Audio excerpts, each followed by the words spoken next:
Hello friends, welcome back to my channel SRK drama explain. Friends, ये video मैं लोगों के इंटरटेनमेंट के लिए बनाती हूँ, so please watch full, share, subscribe and like this video. Friends, हर बार की तरह ये ड्रामा भी बहुत ही ज़्यादा इंटरेस्टिंग और अमेजिंग है बिकॉज ये एक रिवेंज लव स्टोरी है।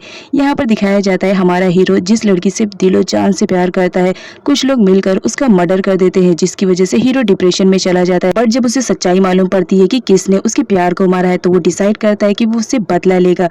और यहाँ पर दिखाया जाता है वो उसके फियांसे को टारगेट बनाता है क्योंकि वो उसे रियलाइज करवाना चाह रहा था कि जब किसी से तुम प्यार करते हो और वो तुम्हें छोड़कर चला जाए तो कितनी ज़्यादा तकलीफ होती है। यहाँ पर दिखाया जाता है वो उस लड़की के साथ बहुत टॉर्चर वाला सलूक करता है और इतना ज़्यादा कि वो लड़की बहुत परेशान हो जाती है। अब यहाँ पर हीरो को रियलाइज होता है कि वो अपना रिवेंज लेने के चक्कर में किसी इनोसेंट लड़की की लाइफ को स्पॉइल कर रहा है।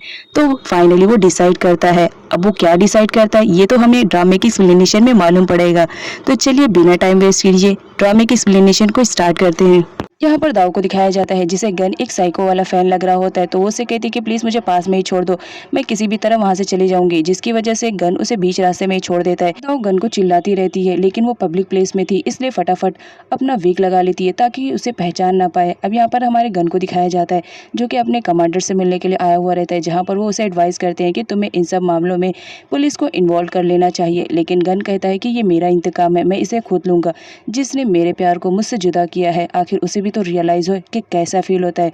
और ये कहकर वो शूट कर रहा होता है। अब नेक्स्ट सीन में दिखाया जाता है यहाँ पर जेडी और गन दोनों आए हुए रहते हैं विन के ऑफिस में, क्योंकि उन्हें मालूम था कि जो राधी का लैपटॉप है वो उन्हें यहीं पर मिलेगा। जब वर्कर वहाँ से लंच के लिए जाते हैं तो जो जेडी रहता है वो फटाफट अंदर जाने की कोशिश करता है लेकिन उसे पिन कोड मालूम नहीं रहता है, जिसकी वजह से वो लोग अंदर नहीं जा पाते हैं। यहाँ पर गन अंदर झाँक कर देखने की कोशिश करता है कि राधी का लैपटॉप है क्या नहीं है, लेकिन तभी वहाँ पर एक एम्प्लॉय आ जाता है और उन लोग से पूछने लगता है कि तुम लोग यहाँ पर क्या कर रहे हो, आज से पहले तुम्हें यहाँ पर देखा नहीं। जिस पर जेडी बहाना बनाते हुए कहता है कि हाँ, हम इंटरव्यू के लिए आए हैं, हो सकता है बॉस आज सिलेक्ट कर ले तो हम यहीं पर ही काम करेंगे। अब नेक्स्ट सीन में विन को दिखाया जाता है जो अपने डैड के बारे में सोच रहा होता है, जहाँ पर उसके डैड ने उसे एक रेड कलर का पार्सल दिया था और उसे सही जगह पर पहुँचाने के लिए कह रहे होते हैं। अब यहाँ पर जो विन रहता है वो दाऊ के पास कॉल करता है लेकिन उसका कॉल उसका असिस्टेंट पैट उठाता है और उसे बताता है कि जो मैम है वो बहुत ही बिजी शेड्यूल में है तो वो शाम तक का फ्री होंगे। जिस पर विन बोलता है कि कोई बात नहीं, मैं सामने रिसीव करने के लिए आ जाऊंगा। अब यहाँ पर दाऊ के फादर को दिखाया जाता है जो कि इन्वेस्टिगेशन कर रहे होते हैं विन के बारे में, क्योंकि वो नहीं चाहते थे कि उनकी बेटी की शादी किसी ऐसे पर्सन से हो जो बहुत ही ज़्यादा बुरा है, क्योंकि यहाँ पर जो दाऊ के फादर रहते हैं उन्हें पूरा श्योर रहता है कि विन अच्छा लड़का नहीं है। अब यहाँ पर विन को दिखाया जाता है जो दाऊ को रिसीव करने के लिए आया हुआ रहता है। तभी यहाँ पर नाम दाऊ का सारा गिफ्ट रखती है जो उसके फैन की तरफ से मिले थे, और यहाँ पर जो रेड वाला गिफ्ट रहता है वो भी उसी में कंबाइंड हो जाता है। अब यहाँ पर नाम उन दोनों को देखकर जेलस फील कर रही होती है लेकिन वो कर भी क्या सकती थी। यहाँ पर दिखाया जाता है जो विम का पार्सल रहता है वो भी गलती से दाऊ के ही पार्सल में कंबाइंड होकर चला जाता है। यहाँ पर दाऊ को दिखाया जाता है जो विन को थैंक्स बोल रही होती है कि उसकी वजह से उसने बहुत अच्छा टाइम स्पेंड किया। यहाँ पर विन उससे बोलता है कि तुम थैंक्स मत बोला करो, तुम थैंक्स बोलते हुए बिल्कुल भी अच्छी नहीं लगती हो, लेकिन जब तुम अपना लव मुझसे कन्फेस करती हो तो तुम बहुत ही ज़्यादा प्यारी लगती हो, तो जब भी तुम्हें थैंक्स बोलने का दिल करे तो तुम मुझसे आई लव यू बोल दिया करो। अब यहाँ पर हमारे दाऊ को दिखाया जाता है जो अपने अपार्टमेंट जाने के लिए लिफ्ट का यूज़ करने वाली थी लेकिन उस लिफ्ट में तो गन दिखाई दे देता है। अब वो उसे साइको वाला फैन समझ रही होती है और उसे कहती है कि तुम मेरा पीछा कर रहे हो। तभी वो गार्ड को बुला देती है और ज़ोर ज़ोर से चिल्लाने लगती है कि ये बंदा मेरा पीछा कर रहा है और सुबह से ये मुझे बहुत ज़्यादा इरिटेट कर रहा है। अब दाऊ के कहने पर गार्ड गन से इंक्वायरी करने लगता है, जहाँ पर उसे मालूम पड़ता है कि गन अभी न्यू यहाँ पर शिफ्ट हुआ है, जिसकी वजह से दाऊ कुछ नहीं बोल पाती है और वो अपने घर जाने लगती है। तभी यहाँ पर देखती है कि जो हमारा गन है वो भी उसी के अपार्टमेंट की तरफ जा रहा होता है। तभी वहाँ पर दाऊ आती है और वो कहती है कि मुझे पूरा यकीन है तुम मुझे फॉलो कर रहे हो, बताओ कब से ये सब चल रहा है। जहाँ पर गन उसे बोलता है कि मैं अपने अपार्टमेंट में जा रहा हूँ, आई नो ये सारा एक ही फ्लोर है लेकिन याद रखो यहाँ पर बहुत सारे अपार्टमेंट है, तो यहाँ पर मैं न्यू शिफ्ट हुआ हूँ और मेरा अपार्टमेंट क्या हो गया अगर तुम्हारे घर के बाजू में है। जिस पर दाऊ गन से बोलती है लग रहा है तुम ऐसे सच नहीं बोलोगे जब तक कि मैं पुलिस ना बुलाऊं। यहाँ पर वो पुलिस स्टेशन में कॉल करती है, जिस पर कन बोलता है हाँ सही बात है, तुम पुलिस को कॉल करो, आगे पुलिस जब आएगी तभी तो सच्चाई बाहर आएगी और मैं उनसे बताऊंगा कि किस तरह तुम लिफ्ट से मुझे फॉलो करते आ रही हो। अब यहाँ पर गन की ये बातें सुनकर जो दाऊ रहती है वो अपने अपार्टमेंट की तरफ चली जाती है। अब दाऊ के जाने के बाद गन भी अपने अपार्टमेंट में आता है और यहाँ पर वो बैठकर सोचता है ये सारी तो उसकी पूरी चाल का ही एक पार्ट थी। अब यहाँ पर दिखाया जाता है वो जिस अपार्टमेंट पे रह रहा है वो जेडी की गर्लफ्रेंड का रहता है। अब यहाँ पर दाऊ के फादर को दिखाया जाता है जो कि सबूत इकट्ठा करते रहते हैं विन के खिलाफ, ताकि उन्हें दिखाकर अपनी बेटी को वो शादी के लिए मना कर सके। तभी वहाँ पर उनका मैनेजर आता है और वो बताता है कि विन के डैड आए हैं। यहाँ पर विन के डैड को दिखाया जाता है जो दाऊ के फादर से कह रहे होते हैं कि जितनी जल्दी हो सके अपनी बेटी की शादी मेरे बेटी से करवा दो। लेकिन जो दाऊ के पेरेंट्स रहते हैं वो इस बात के लिए रेडी नहीं रहते हैं। तो जो विन के डैड रहते हैं उन्हें चेक देते हुए कहते हैं कि इतने में हो सकता है तुम खुश हो जाओ और अपनी बेटी की शादी करवा दो। जिस पर दाऊ के फादर वो चेक को फाड़ देते हैं और कहते हैं कि ऐसे हजारों चेक मेरी बेटी पे कुर्बान रहेंगे, तुम मेरी बेटी को कभी भी अपने बेटे के लिए हासिल नहीं कर पाओगे। इसकी वजह से विन के डैड बोलते हैं दाऊ के फादर को कि तुम हमसे दुश्मनी मोल रहे हो, ये तुम्हारे लिए अच्छा नहीं रहेगा। जिस पर दाऊ के फादर बोलते हैं मैं अपनी बेटी के लिए कुछ भी कर सकता हूँ, ये तो तुमसे दुश्मनी की ही बात है। अब नेक्स्ट सीन में जेडी को दिखाया जाता है जो कि दाऊ के अपार्टमेंट में आया हुआ रहता है। यहाँ पर गन उनसे गाइड करता है और कहता है कि तुम्हें मालूम है तुम यहाँ पर क्यों गए हो और काम पूरा करके आना। जिस पर जेडी बोलते हैं ठीक है मैं पूरा काम कर दूंगा। और यहाँ पर दिखाया जाता है जो जेडी रहता है वो दाऊ के घर में लाइट की छेड़छाड़ करके वापस आ चुका होता है और खुश होते रहता है कि चलो फाइनली ये काम रिस्की था लेकिन मैंने पूरा कर दिया। और तुम्हें मालूम है ये सब करने के लिए मुझे क्या क्या गेटअप अपनाना पड़े, लेकिन फिर भी खुश हूँ कि फाइनली तुम्हारा काम हो तो गया। यहाँ पर जो हमारा गन रहता है वो बहुत ज़्यादा खुश होता है कि चलो एक काम तो पूरा हुआ। अभी देखना ये रहेगा कि जब दाऊ अपने कमरे में आती है तो वो क्या करती है। अब नेक्स्ट सीन में दिखाया जाता है जो हमारी दाऊ रहती है वो जब पार्किंग एरिया में अपनी कार को पार्क करके जा रही होती है तभी उसे बाजू में गाड़ी दिखती है और वो देखकर समझ जाती है कि ये तो वही साइको वाले मैन की कार है।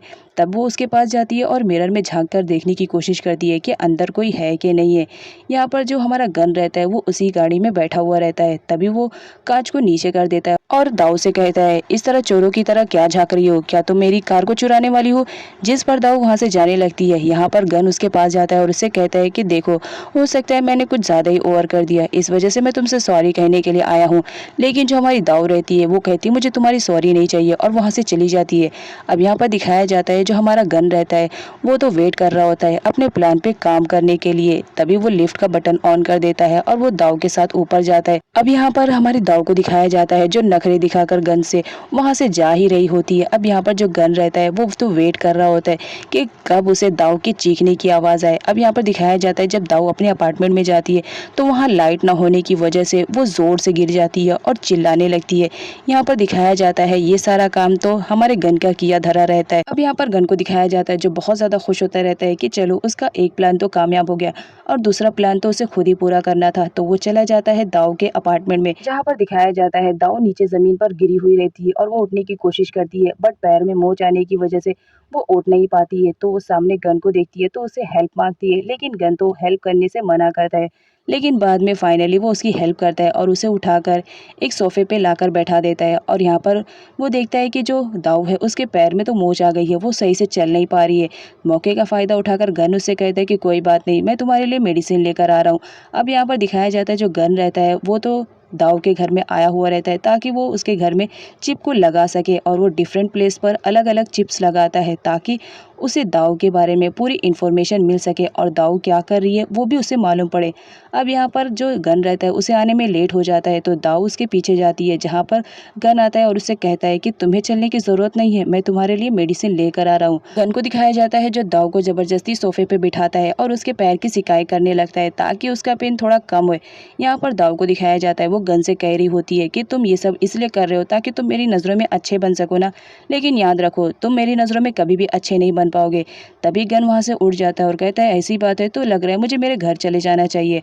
और ये कहकर वो वहाँ से जा ही रहा होता है। तभी यहाँ पर दाऊ को दिखाया जाता है वो देखती है गन को तो गन तो उसके घर में एप्पल खा रहा होता है और वो कहती है कि तुम तो घर जाने वाले थे तो मेरे यहाँ का एप्पल क्यों खा रहे हो। जिस पर गन बोलता है इतने देर से तुम्हारी सेवा कर रहा हूँ, मुझे भूख लग रही है, इस वजह से मैंने तुम्हारे एप्पल्स खा लिए तो क्या बड़ी बात है। अब वहाँ पर दिखाया जाता है लाइट आ जाती है और ये काम भी गन का ही रहता है क्योंकि उसका प्लान पूरा कामयाब हो गया था।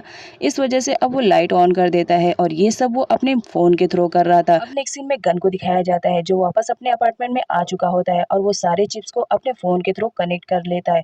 ताकि वो दाऊ की बातों को सुन सके। और वो कई दिनों तक दाऊ की बातें सुनता है लेकिन उसे कोई भी सबूत नहीं मिलता है। यहाँ पर डेयर को दिखाया जाता है जो अपने कमरे में जा रही होती है। वहाँ पर विन तो उसका पहले से वेट कर रहा होता है।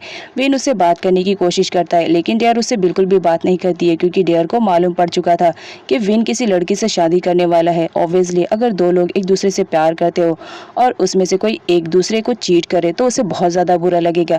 और सेम ऐसी सिचुएशन कुछ डेयर की रहती है। उसे विन की सच्चाई मालूम पड़ने पर वो उससे दूर भागने की कोशिश करती है, लेकिन विन तो उससे बहुत ज़्यादा प्यार करता था। इस वजह से वो उसे मनाने की कोशिश करता है और उसे समझाता है कि ये सब मेरे एक चाल का पार्ट है। लेकिन जो डेयर रहती है वो बोलती है मुझसे झूठ बोलने की कोशिश मत करो, मुझे मालूम है तुम किस तरह के आदमी हो, और वो बोलकर वहाँ से चली जाती है। यहाँ पर दाऊ की मॉम को दिखाया जाता है जो किसी काम से बाहर जा रही होती है। तभी दाऊ के फादर उनसे बात करते हैं और उन्हें समझाने की कोशिश करते हैं कि विन अच्छा लड़का नहीं है, अपनी बेटी को विन के हवाले मत करो, वो उसकी लाइफ को स्पॉइल कर देगा। जिस पर दाऊ की मॉम बोलती है पता नहीं क्यों आप में हमेशा विन में कमियां ही दिखती है, मेरी नज़र से देखो विन बहुत ही अच्छा लड़का है। लेकिन जो दाऊ के डैड रहते हैं वो यही बात कह रहे होते हैं कि विन अच्छा लड़का नहीं है, अगर हमने अपनी बेटी की शादी उसके साथ किया तो याद रखना हमारी बेटी की ज़िंदगी एकदम स्पॉइल हो जाएगी। लेकिन उसकी मॉम नहीं मानती है। अब यहाँ पर दिखाया जाता है जो दाऊ की मॉम रहती है वो किसी से कॉल पे बात करती है। तभी एक थीप आता है और उनका पर्स चुराकर और उन्हें हर्ट भी कर देता है और वहाँ से चला जाता है। अब यहाँ पर दिखाया जाता है उसी वक्त हमारा जो गन रहता है उसी रास्ते से गुजर रहा होता है और वो ये सब देख लेता है, जहाँ पर वो थीप की अच्छी तरह से पिटाई करता है। लेकिन थीप भी मानने के लिए रेडी नहीं रहता है, वो पर्स नहीं देता है और किसी लेडी पे चाकू रख देता है। यहाँ पर गन को दिखाया जाता है, इन सब की ट्रेनिंग तो उसने बहुत अच्छे से हासिल की थी, तो वो अपनी ट्रेनिंग का यूज़ करते हुए उस चोर की अच्छी तरह पिटाई करता है और पर्स भी ले लेता है। यहाँ पर जब वो आता है तो लेडी बेहोश हो चुकी थी, तो वो उसे उठाकर फटाफट हॉस्पिटल लेकर जाता है। अब नेक्स्ट सीन में दाऊ के डैड को दिखाया जाता है जो कि किसी एम्प्लॉय से बात कर रहे होते हैं। तभी उन्हें किसी अननोन नंबर से कॉल आता है। वो कॉल रिसीव करते हैं और उन्हें मालूम पड़ता है कि उनकी वाइफ के साथ बहुत बुरा एक्सीडेंट हो गया है और वो बेहोश है इस वक्त हॉस्पिटल में। तो वो दौड़े दौड़े जाते हैं अपनी वाइफ से मिलने के लिए। यहाँ पर दो आदमियों को दिखाया जाता है जो दाऊ के फादर पर नजर रखे हुए रहते हैं और ऐसा करने के लिए विन के डैड ने उन्हें हायर किया था। अब यहाँ पर दाऊ के फादर को दिखाया जाता है जो हॉस्पिटल पहुंच चुके होते हैं और वो डॉक्टर से पूछते हैं कि उनकी वाइफ की कंडीशन कैसे है। जहाँ पर डॉक्टर उन्हें बताते हैं कि ज़्यादा कुछ नहीं, बस हल्का सा नाइफ का कट लगा है, आपकी वाइफ बिल्कुल ठीक ठाक है। यहाँ पर उनकी वाइफ के थ्रू उन्हें मालूम पड़ता है कि उनकी जान बचाने वाला कोई और नहीं गन ही है। यहाँ पर गन तो टोटली शॉक्ड रहता है जब उसे मालूम पड़ता है कि ये दोनों किसी और के नहीं बल्कि दाऊ के पेरेंट्स हैं। यहाँ पर दाऊ को दिखाया जाता है जो आते ही गन पर बरस पड़ती है और उसे कहती है ये सब तुम्हारी वजह से हुआ होगा। जहाँ पर उसके डैड इसकी कंफ्यूजन को क्लियर करते हैं और बताते हैं कि गन की वजह से आज तुम्हारी मॉम बिल्कुल सेफ हमारे सामने खड़ी हैं।